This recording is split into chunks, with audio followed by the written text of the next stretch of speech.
Praise the Lord.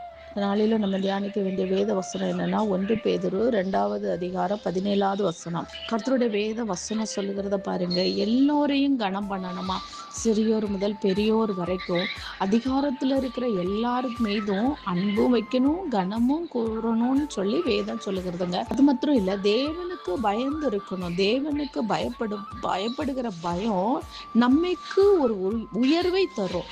ராஜாவே கனம் பண்ணணும். நம்மளுக்கு மேல இருக்கிற அதிகாரி யாரா இருந்தாலும் அவர்களுக்குள்ள நம்ம கீழ்ப்படியணும். அந்த கீழ்ப்படிதல் வரும்போது கிறிஸ்துவத்தை நம்ம வெளிப்படுத்துவோம்.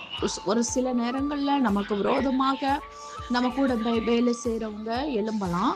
அப்படி எழும்பினாலும் நாம அவர்களுக்கு விரோதமா எழும்பாம, அவர்கள் செய்யறது தப்பாவே இருந்தாலும் அவருடைய செய்கைக்கு நம்ம கீழ்ப்படிந்து நடக்கும் பொழுது தேவனே அந்த இடத்துல நம்ம கனம் பண்றோம். அதனால தேவன் அந்த இடத்துல நமக்கு உயர்வை தருவாரு. விசுவாசிப்போம். இயேசு நாமத்தினாலே ஆமென்.